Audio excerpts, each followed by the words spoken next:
right wing. My crew chief had put some little round mirrors on the top of the canopy, and when I looked up in the mirror, I saw the nose right behind me. As Candelaria focused on the leader, the enemy wingman slid in on his 6 o'clock. I broke left, hard left, because the bombers were on my right. So if they were going to chase me, they'd be going away from the bombers. An explosive 30mm cannon shell strikes Candelaria's right wing. The Mustang bucks, but he holds the turn. The German jet can't turn with the Mustang and quickly overshoots. So I just broke to the right to try to get on him, and he was just going way too fast. The German jet effortlessly pulls beyond reach. It dives away from the fight. Candelaria is wounded, but far from broken. Outnumbered by the most advanced fighters of World War II, he and his Mustang have won the dogfight. The skies around him are quiet as he climbs back toward the B-24s, the calm before the storm. All of a sudden, out of this cloud bank, I saw a whole bunch of aircraft. And I looked down and I said, hot dog, look at all those black crosses. And then I thought to myself, well, dear Lord, I've been praying for enemy aircraft. I'd have preferred them in twosies and threesies, not all at once. Candelaria is here. He's got 15 German Me-109s below him, heading up toward the Liberators. Once again, Richard Candelaria is the only one that stands in their way. He throttles up, hurtling into the dogfight. The American targets the group leader. This one was yellow from the windscreen right to the nose, to the spinner. It was a bright yellow. This guy wanted to be seen. That should have given me a clue that he was probably a hotshot. Candelaria maneuvers for a shot. I was trying to pull lead on him. I found out that I wasn't going to be able to, because in order to do that, I'd have been heading toward the bombers. Any stray round could hit a big friend. Candelaria can't risk it. He decides instead to pass underneath the German and reverse vertically, giving him an angle clear of friendly aircraft.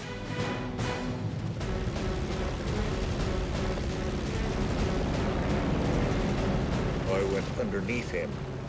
I went right on past underneath him, under his left wing, came back up.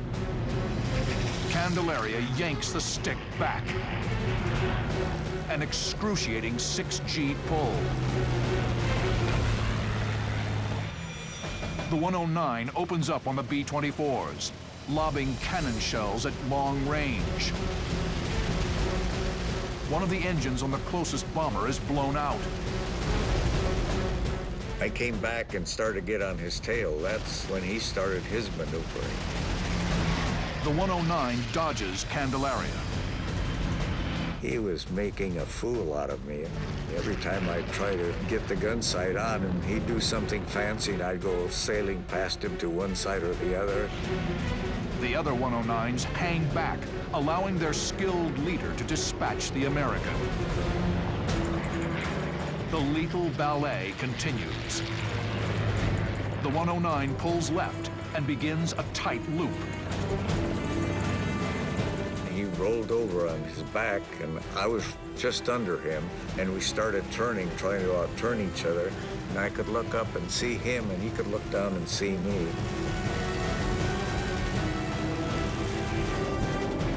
The skilled German is outflying the American. If Candelaria can't turn the tables quickly, he will surely die. April 7, 1945. Lieutenant Richard Candelaria has a hotshot German on his tail. The the Mustang pilot will chance a risky maneuver in an attempt to turn the tables.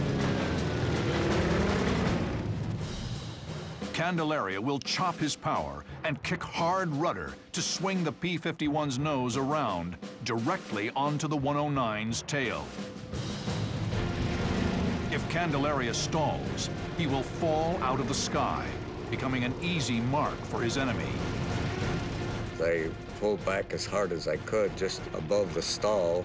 As I did that, I loosened the pressure and kicked the rudder, and the 51 just slid around almost behind him.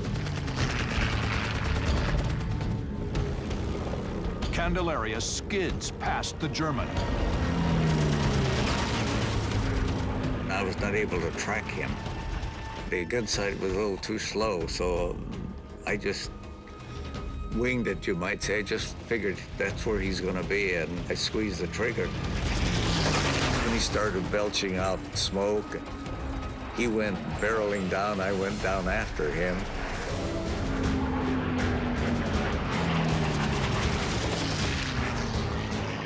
Then I saw him bail out. The canopy came off, and he went into the woods and crashed. It's a hard-fought victory, but the leaderless pack of 109s is now out for revenge. As Candelaria levels off, tracers engulf his canopy. A 109 is coming in fast. Candelaria skids his Mustang to the left. The German overshoots. Candelaria noses back to the right.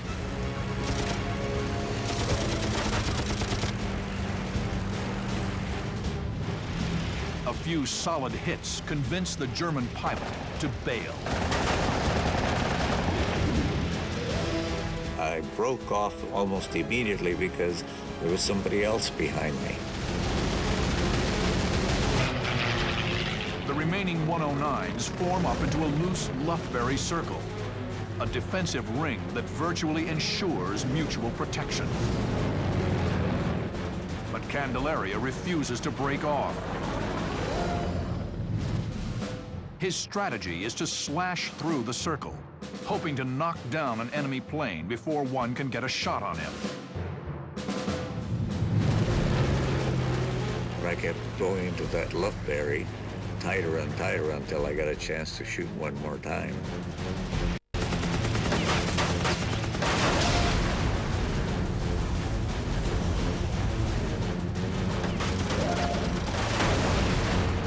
Another 109 down.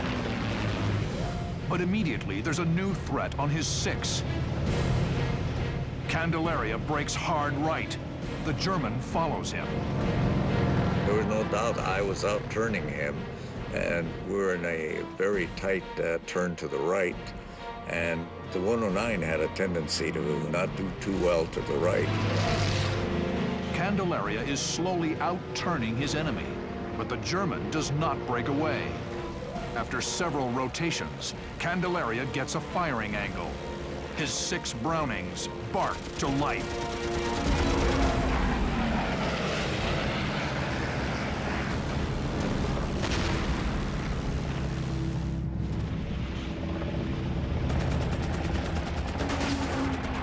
Just sort of snapped and went into the ground and cartwheeled across the ground.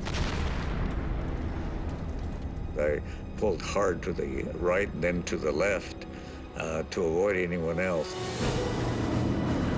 Just then, Candelaria's Mustang squadron mates finally show. The remaining Germans break off and head for the clouds. Richard Candelaria single-handedly scored 4 confirmed victories against the 109s and a probable jet kill against the ME-262. Coming home, sort of the last 100 miles, I noticed my knees were shaking. And I don't know whether it was the adrenaline or what, but my knees were shaking. I realized, boy, that was close. That was a little too close. Men like Richard Candelaria made the P-51 one of the most successful fighters in the history of air combat. In Europe alone, the Mustang accounted for 4,950 enemy aircraft, making it the highest-scoring U.S. fighter in the theater.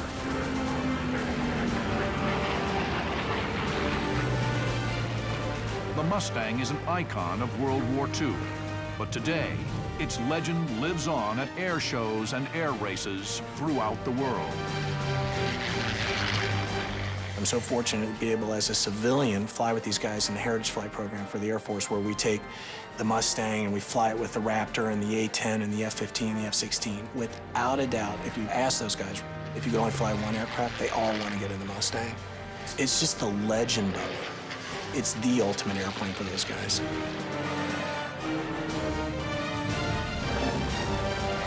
The Mustang remains a true classic, a lethal fighting machine of sculpted beauty, and an enduring symbol of American air power.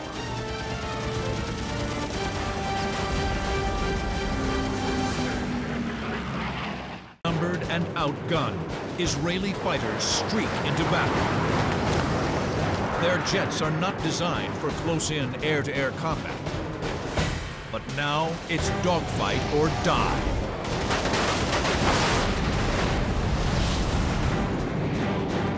Winning and living depends on superior flying and sheer guts. Now you're in the cockpit. As delta-winged Mirages and Neschers duel with heavy-hitting Hawker Hunters and MiG-21s. Experience the battle. Dissect the tactics. Relive the dogfights of the Desert Aces.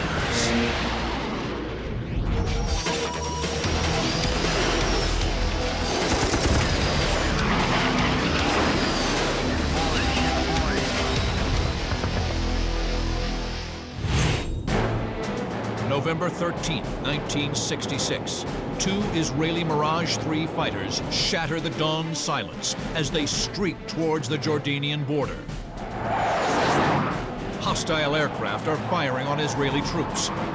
Mirages are flying to the rescue. Within minutes, the two Delta-wing Mirages arrive in the hot zone. The Israelis immediately identify the distinctive swept wings of Jordanian Hawker Hunters. The Jordanians had a very good aircraft produced by Britain called the Hawker Hunter. Now, those airplanes did not have the power and speed of the Mirage, but they could be very effective dogfight aircraft.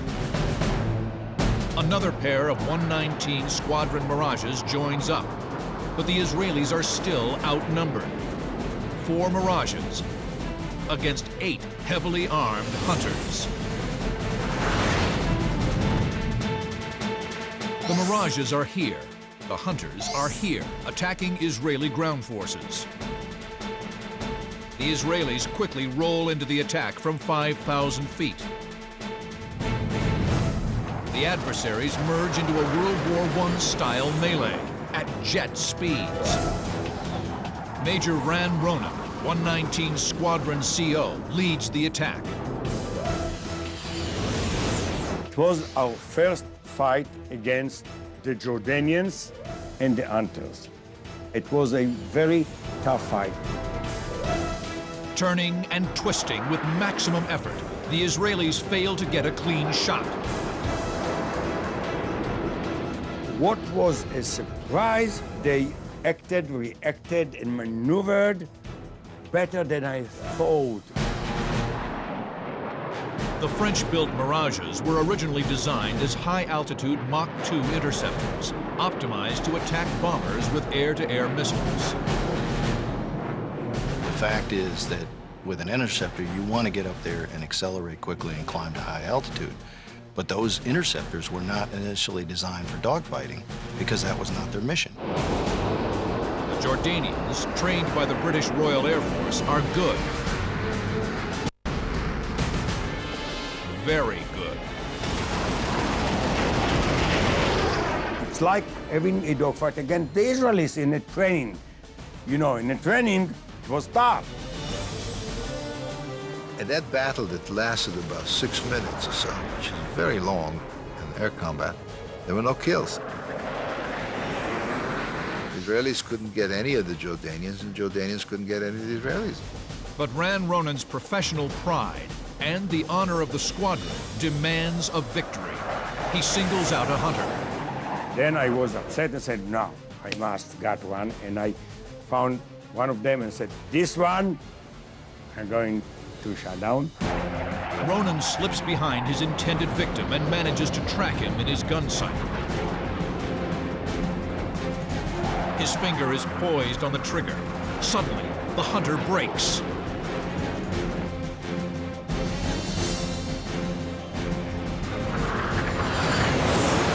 The Jordanian rolls inverted, dives for the ground.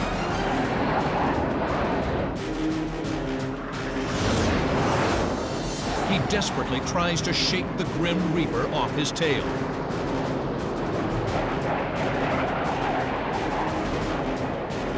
Then, the hunter pitches nose up and zooms skyward.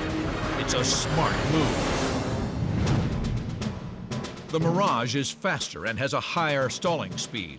In order to stay on the slower hunter's 6 o'clock, Ronan must slide back and forth. He's unable to get a clean shot. And the constant scissoring is bleeding off precious airspeed. If Ronan gets too slow, he'll stall out, lose control, and become an easy target for the hunter. Ronan balances in the air with stick and delicate taps of the rudder, flying a tightrope between stalling and overshooting the hunter. He pulled, I went here and then here, behind him. We were very close. We looked at each other. Ran Ronan is seconds from losing the battle. He's pushed his Mirage 3 to the razor's edge of sustained flight.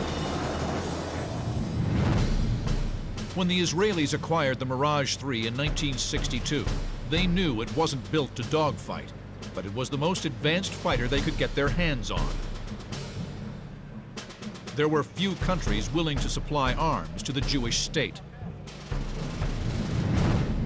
The Mirage had a strong, streamlined airframe, and at Israel's insistence, 2 30mm cannon. It used a distinctive triangular wing shape called a delta, the product of German World War II research into high-speed flight. The delta wing is very efficient. Structurally, it is small, it is strong, it provides a lot of room for fuel, and it also is highly swept so that it reduces the drag at increasing speed, supersonic and near supersonic. While the delta wing is optimized for high speed, the swept wing is more versatile, a compromise between maneuverability and speed. The Hawker Hunter used the more traditional swept wing design typical of 1950s fighters. It was a large wing blended into the fuselage, so it had excellent lift and it had a 10,000-pound thrust engine, so it was a good maneuvering platform. The Mirage is faster, but the subsonic Hunter is more maneuverable with a lower stalling speed. It also has 4 30mm cannon to the Mirage's 2. Now, a skilled Jordanian in an older and slower Hunter has put Ran Ronan at a disadvantage in a vertical fight. The Mirage is about to run out of airspeed. And he made a big mistake. The Hunter pilot suddenly loses his nerve. He brakes first.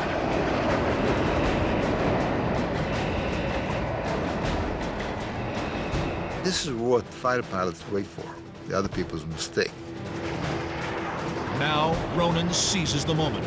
He drops behind the Hunter. But before Ronan can get off a shot, the Jordanian dives for the ground and ducks into the hills.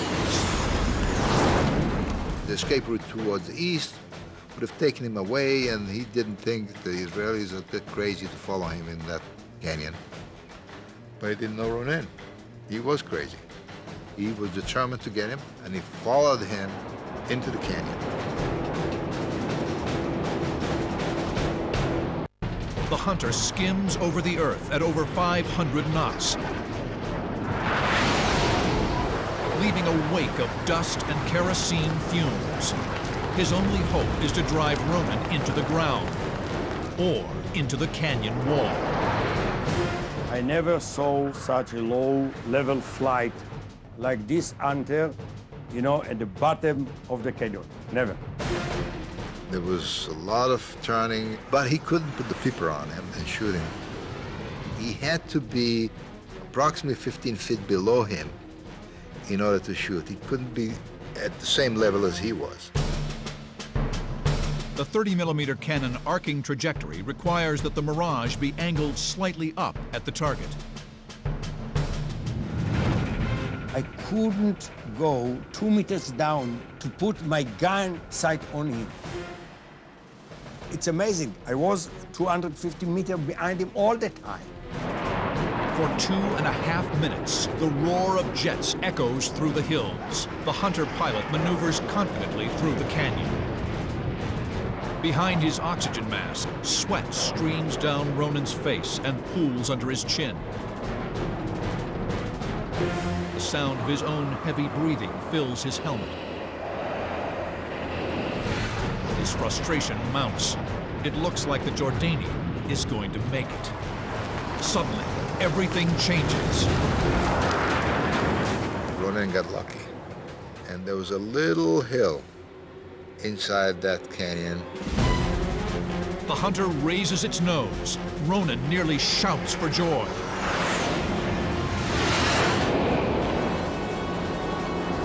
He was forced to pull. He got to my gun sight, and I pulled the trigger for less than 1 second, 21 bullets.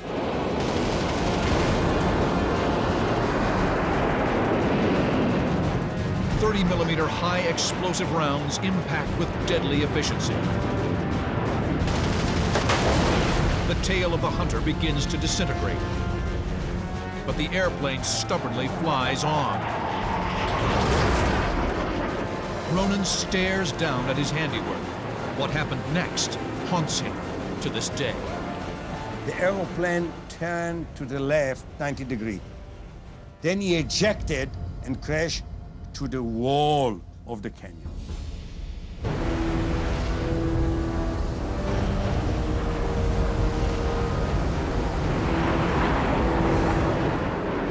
That's what I saw, that I turned right and I saw it was unbelievable.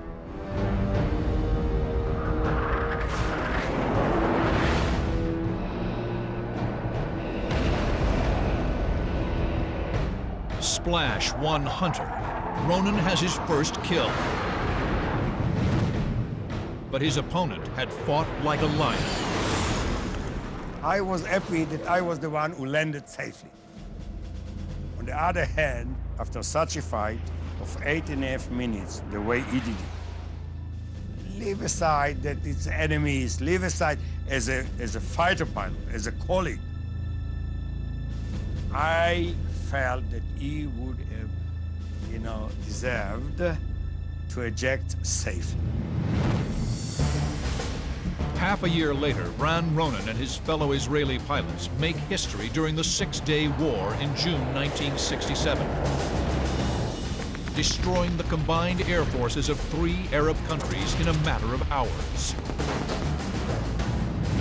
Nevertheless, the Mirage 3 becomes an icon of jet-age combat. The cream of Israeli fighter pilots show that it's not so much the airplane, but the man in the cockpit that makes the critical difference. The lightning war over the desert also marks the first dogfight for one novice Israeli pilot, who is destined to earn the title of the world's top-scoring jet ace.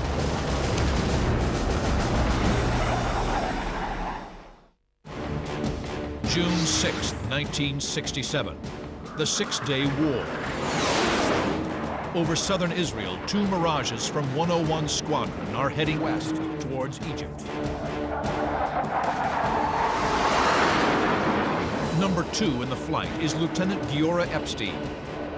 He only has 3 combat missions in the Mirage and no kills.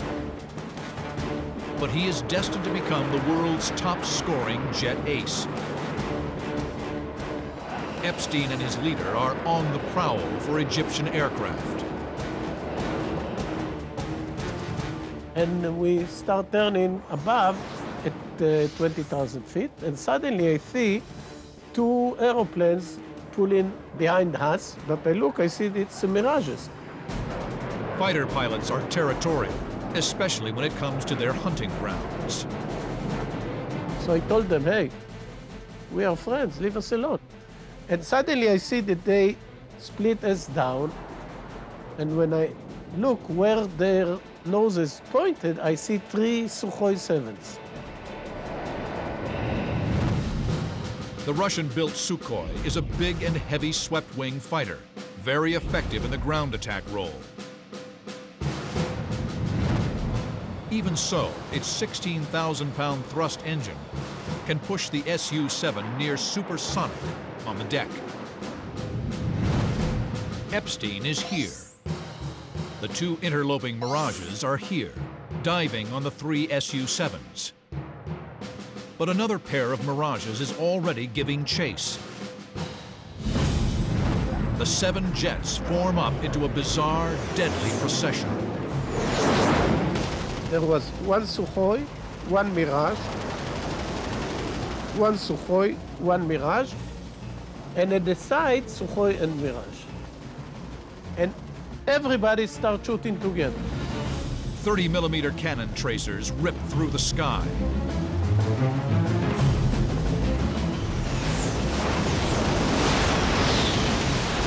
The Egyptians are firing erratically. The Mirages are untouched. Epstein watches as first one, then another Sukhoi falls to Mirage cannon fire.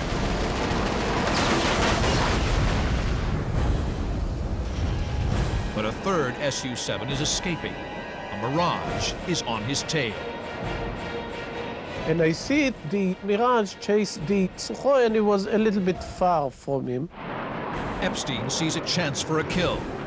His first. He hurtles earthward, chasing the Sukhoi at near Mach 1.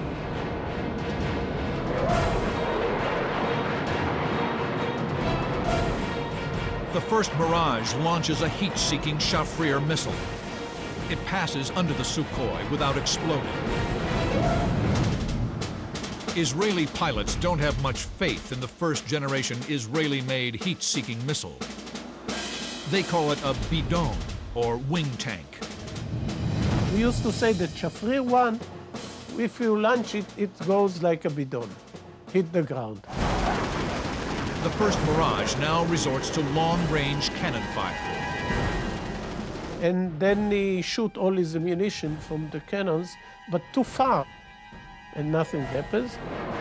Ammunition expended, the first Mirage pulls away. Epstein now slides into position. The Sukhoi has incredible acceleration and is nearing Mach 1. With a loud bang, Epstein advances the throttle into full afterburner. The Mirage's tailpipe glows red hot. The Sukhoi thunders over the desert floor. The Egyptian is racing for home. The young Israeli has other plans.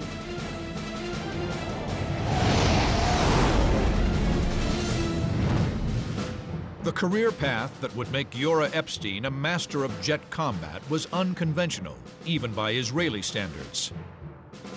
Initially rejected for flight training in 1956 due to a heart murmur, Epstein became a paratrooper instead.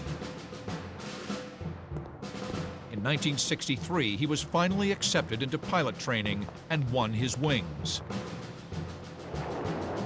Epstein soon made a name for himself while in fighter training. Every fighter pilot, both new and experienced, hones his combat skills through the practice dogfight. On one such flight, he's pitted against his squadron commander. Epstein accidentally goes into a spin.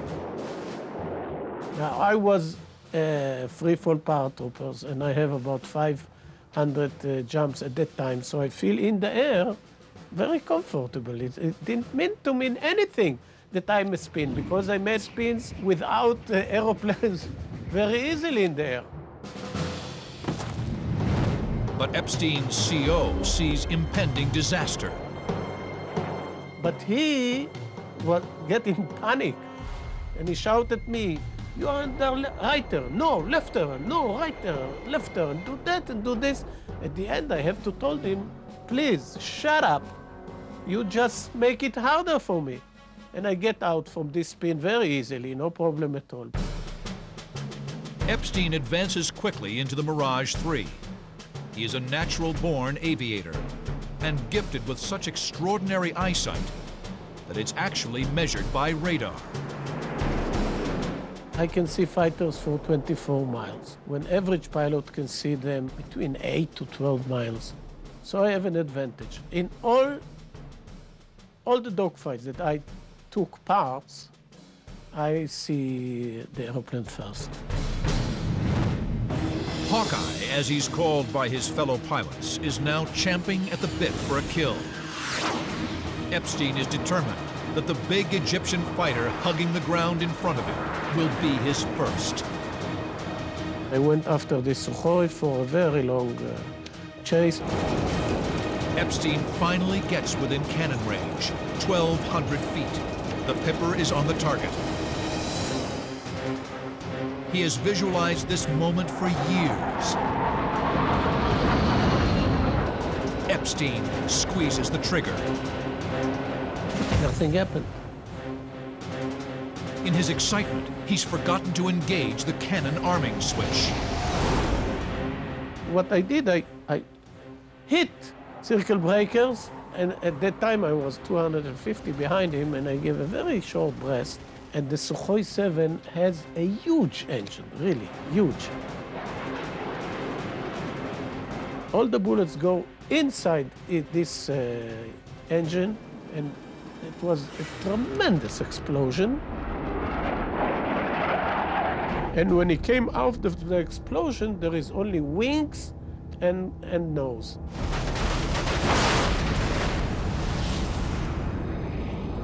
And this little aeroplane that left make the smallest loop I ever seen in my life.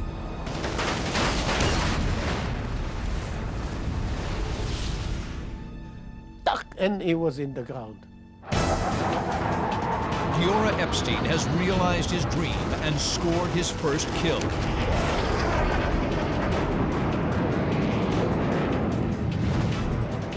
Six years later, he's at war again, pushing his fighting skills to the limit during one incredible day over the desert. It's Delta versus Delta in one of the most epic dogfights of the jet age.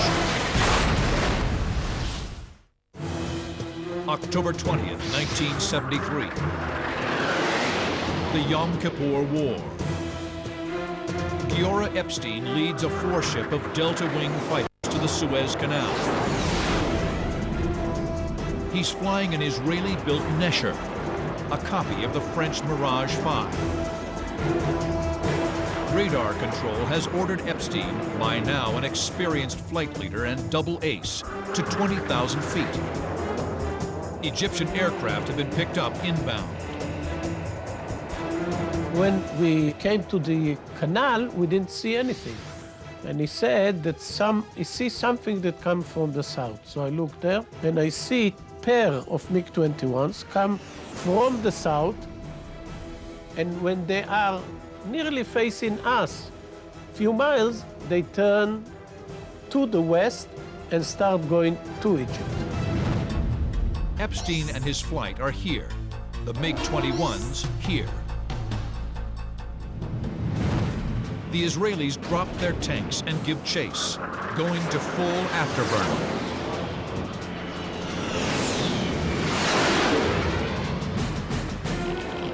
In the lead, Epstein gets good tone from his heat-seeking missile. And at that time, the Yom Kippur War, we have good missiles. we have the Shafrir 2 and the M9D. So I launched the missile, and I got a hit, and the number 2 of this pair explodes and goes down.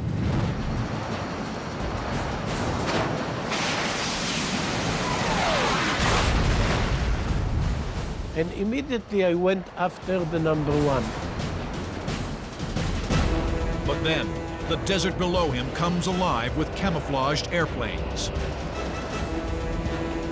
Like mushrooms, came about 10 pairs of MiG-21s. The Egyptians have led the Israelis into an ambush.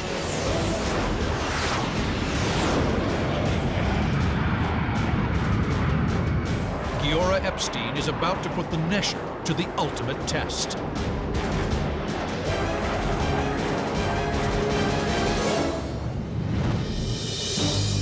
The 1973 Yom Kippur War marked the combat debut of a cousin to the Mirage 3, the Nesher. The sleek Delta Wing fighter was born in the shadows of international espionage. By 1967, Israel needed new airplanes to boost its fleet of top-line Mirage 3s. They worked with Dassault Aviation to design a simpler and less expensive Delta Wing fighter called the Mirage 5. Israel paid France for 50 airplanes. But on the eve of the Six-Day War, French President Charles de Gaulle imposed a total arms embargo on the Jewish state. Israel, with the help of accomplices outside of France, obtained blueprints, which allowed them to build their own version of the Mirage 5. The Nesher, or Eagle, was first flown in September 1969. The Nesher was really a Mirage 3 that was optimized more toward the ground attack solution than the air-to-air combat. The characteristics of the Nesher/Mirage 5 were more in the multi-mission mode versus air combat or intercept. Although the Mirage 3 was lighter and more agile, the Nesher carried nearly 1,000 pounds more fuel without external tanks. The slight loss in maneuverability due to the extra weight was more than compensated for by the Nesher's longer legs and extended time on station. Attributes that would prove critical to Giora Epstein in his fight against a swarm of Russian-built MiG-21s. The MiG-21 was the standard daytime fighter of the Soviet bloc. The Mach 2 capable Delta Wing fighter was widely exported. Since 1962, it was supplied in great numbers to the Arab states. One of the major differences between the MiG-21 and the Nesher is the tail. The Nesher uses a tailless Delta configuration, typical of Western Delta Wing fighters. But the Soviets gave the MiG-21 a conventional tail, which in their opinion provided better pitch or up and down control. In this duel of Delta Wing fighters, the airplanes are almost equally matched. It is the pilot that makes the critical difference. Epstein will rely on his exceptional skill and warrior spirit to make it through one of the most famous dogfights ever fought in Middle Eastern skies.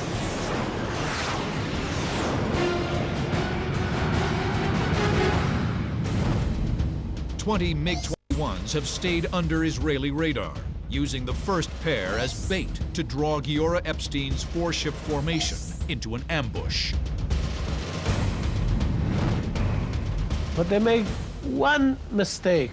They start from too low and too slow, so when they came up to our level, they have no advantage because they are not fast enough. So immediately, we start the dogfight against all of them. Epstein's killed one of the decoy pair and is locked on the tail of the leader.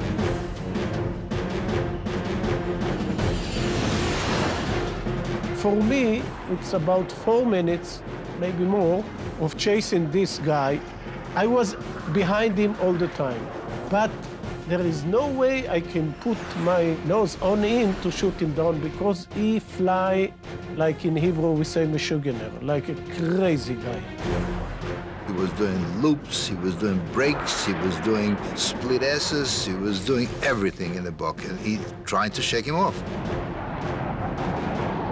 While Epstein pursues his own MiG, the remainder of his flight has dissolved into a fluid state of mutual awareness. Dogfighting within what Giora Epstein calls the bowl. During the dogfight, inside this bowl, there are incidentally meetings. Sometimes you are going after a MiG and you see one of your friends there and you see a MiG up there. So you told him, look left, up. He say, okay, and he goes. Sometimes you see somebody that a MiG come after him and you told him to brake. Epstein glances away from the wildly jinking MiG and spots his number 2. Epstein is here. His wingman is here, chasing down another Egyptian. The wingman fires a missile. The MiG explodes. But the missile's exhaust plume is sucked into the Nesher's air intake, disrupting the airflow and causing the engine to cut out.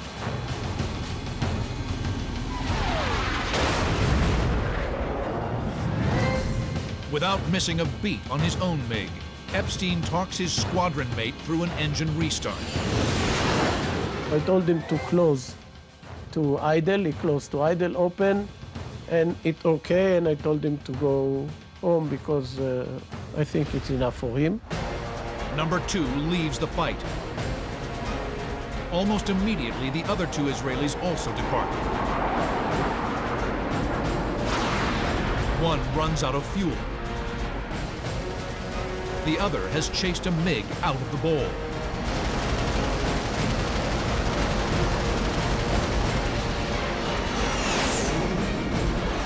Epstein stays focused on the crazy MiG driver off his nose. But now, he's alone in the bowl, with 11 MiG-21s out for blood. October 20th, 1973. Giora Epstein is alone in the sky with 11 Egyptian MiG-21s. He's been chasing one for 5 minutes. As the turning MiG bleeds off energy, the chase has been driven lower and lower. All the time, he maneuvered so hard that he lost speed and height. They ended down about 3,000 feet. And that crazy Egyptian pilot started doing the craziest thing of all his maneuver, and that's a split S at 3,000 feet.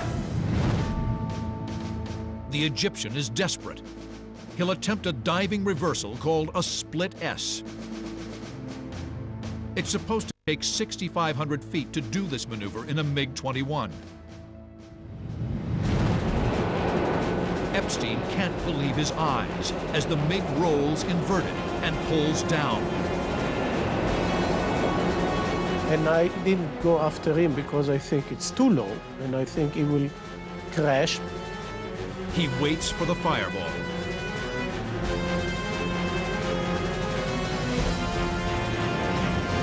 I don't know how, but he went out with clouds of dust. And he thought, that's it, it crashed. Split seconds after that, he sees that MiG-21 raising up like a rocket. The Egyptian has pulled off an amazing aerobatic feat, subjecting both himself and his airplane to crushing acceleration forces. Really, he did things that it's hard to believe that MiG-21 can do. But the Egyptian pilot, for all his heroic efforts, has run out of energy and options. The throttle is firewalled. 16,000 pounds of thrust shriek in angry protest against the heavy pull of the desert floor. Epstein is waiting. The MiG is dispatched with a short burst.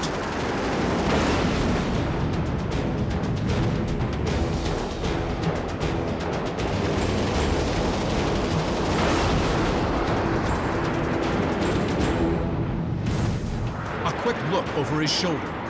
Another MiG closing on his tail. 9 more circling, all intent on blowing him out of the sky. Epstein is enveloped by 5 pairs of MiG-21s. Each pair will take a crack at the lone Israeli. As soon as 2 MiG-21s complete a pass, another pair is ready to engage.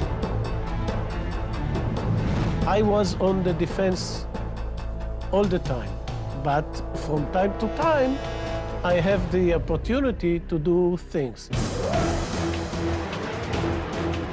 Epstein's epic 1 versus 10 fight begins with the first pair of MiGs on his 6 o'clock. The leader firing wildly. Epstein will brake hard left, forcing the MiGs to overshoot. But his delta wing Nesher will lose energy in a sustained turn, making him vulnerable to attack. Epstein throws the stick over. Then levels his wings. It's called unloading, or decreasing the centrifugal G-forces that deplete energy. So immediately, you level the aeroplane and try to gain as much speed as you can until the other pair come after you. If you continue to turn after you brake, then you lost all your speed. And then somebody else can come from the outside and kill you. No sooner does he level the wings than he sees 2 other MiGs directly off his nose. Suddenly I see flashes at front of me, and I see 2 MiG-21s launch missile against me head-on. The missiles have no chance of arming or detonating from the forward quarter, but just the impact would be fatal. All Epstein can do is duck.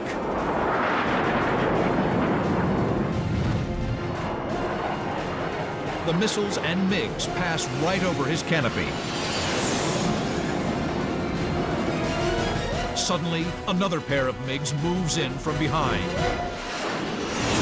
The fact is, and which is lucky thing, is that on your 6 o'clock, there is a place for only 1 aeroplane. So they can be 20 or 100 or 1,000. Behind you can be only 1 aeroplane. Only those who are behind you can kill you. This time, Epstein has a precious few seconds to go on the offense. He'll bank sharply, pop the brakes, lift the nose, and barrel roll smoothly onto the trailing MiG's 6 o'clock.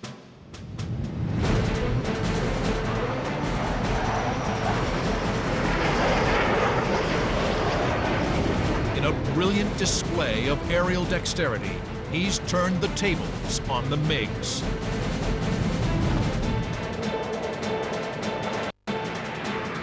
Epstein was a master of managing energies. And he always knew what his potential energy is at every spot, and he calculated, he knew where he's going. I mean, he was good at that. A short burst of 30mm cannon fire. Then a huge fireball.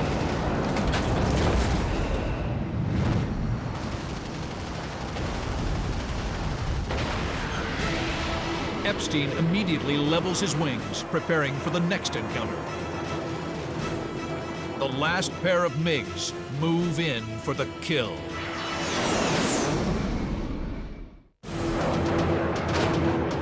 For 7 minutes, Giora Epstein has fought alone against 11 MiG-21s.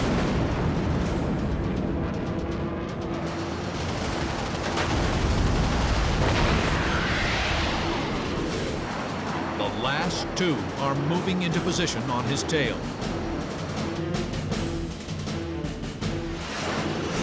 there are less and less MiGs until there is only one pair behind me. Epstein will sense when the MiGs are about to fire, then brake hard at the last moment, forcing an overshoot. Then he will reverse sharply, bringing his guns to bear. Epstein brakes.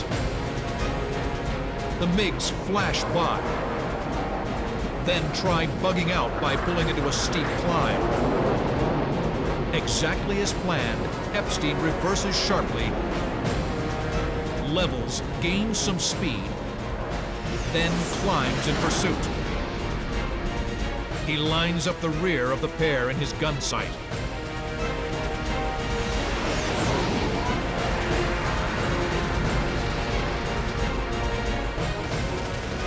I shoot the number 2, and it hit him in the cockpit. There was no explosion and no smoke, nothing, and it just went all the way down to the ground.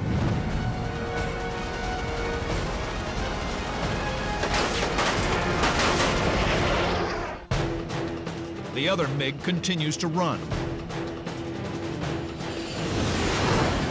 Epstein brings his nose to bear and acquires good tone from his remaining heat-seeking missile.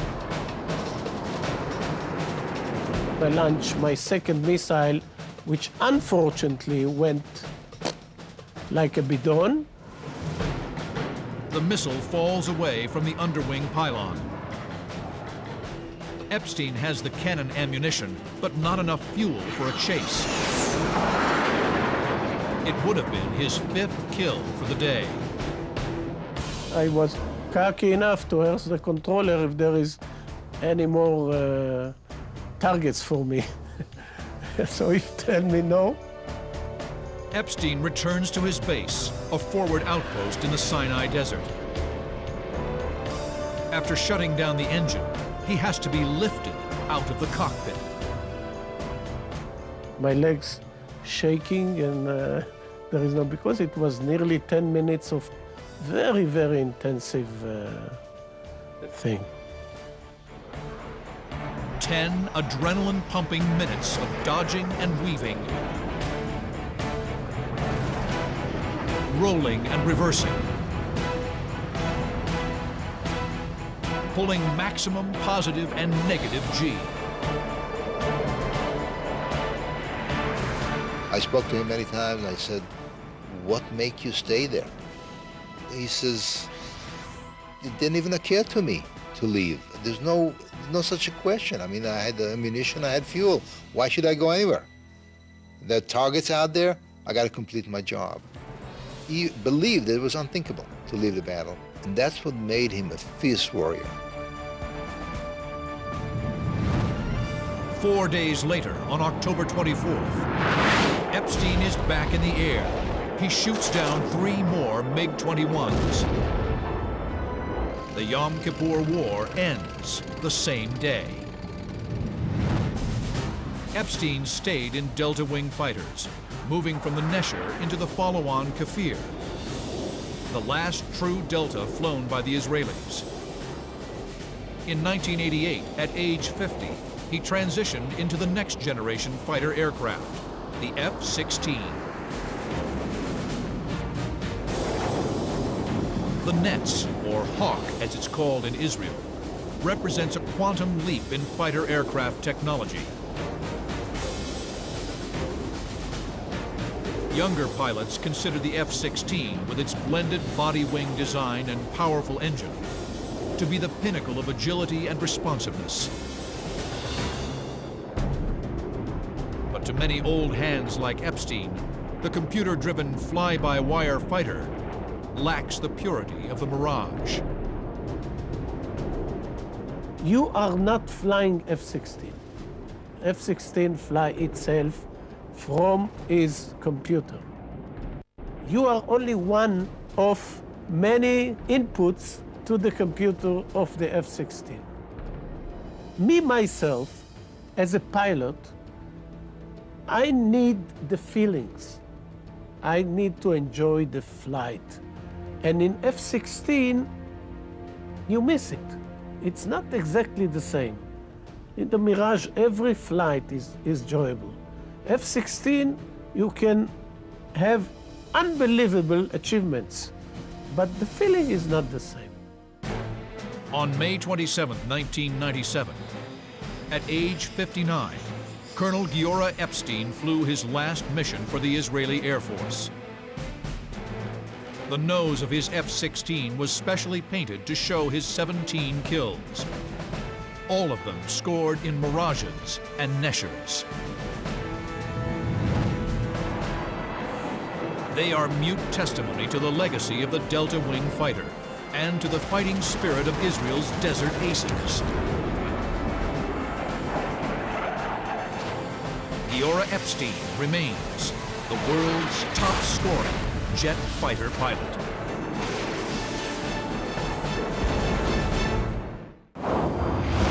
Machine gun fire rips through the fuselage. Flames fill the cockpit. The aircraft plummets in a wild spin. But time and again, the pilot of a P-47 Thunderbolt pulls out and keeps on fighting. Over occupied Europe, the Thunderbolt blazed a reputation as the most rugged fighter of World War II, sending nearly 4,000 enemy aircraft down in flames. Now, you're in the cockpit as the P-47 takes on swarms of Nazi fighters. Experience the battle. Dissect the tactics. Relive the dogfights of the Thunderbolt.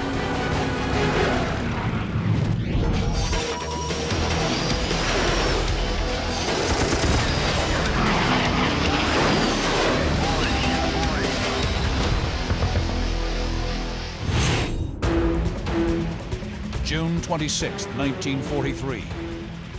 48 P-47 Thunderbolts of the 56th Fighter Group breached the airspace of occupied France over Le Tricourt. Their mission? Protect B-17 bombers on their return trip to England. A young fighter pilot named Robert S. Johnson flies Blue 4 at the tail end of the formation. Like many of the 56th, he's new to combat. Robert S. Johnson was among the earliest pilots assigned to the 56th Group. He entered combat flying his first missions in the spring of 1943. 15 miles inland, Johnson spots something at 5 o'clock high. The tiny specks are directly behind him. It's a formation of 16 Focke-Wulf 190s, Germany's most heavily armed single-engine fighter. Adrenaline surges. The young pilot calls out the bandits over the radio. The Germans draw closer. Johnson tries the radio again, but before he completes the transmission, the enemy is upon him.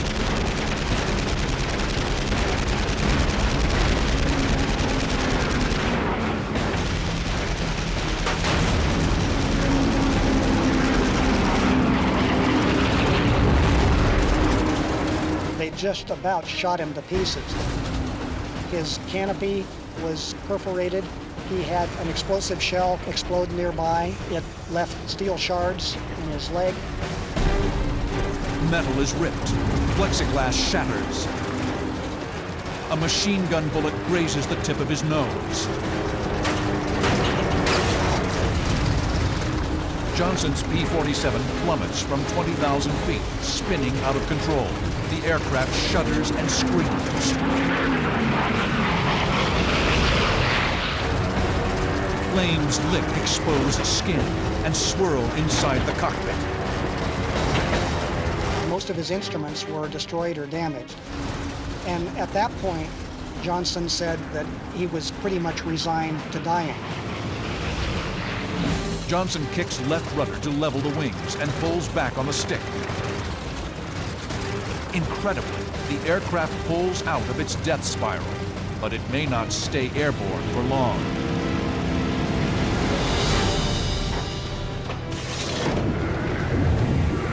The canopy would only open about 6 inches, and it jammed.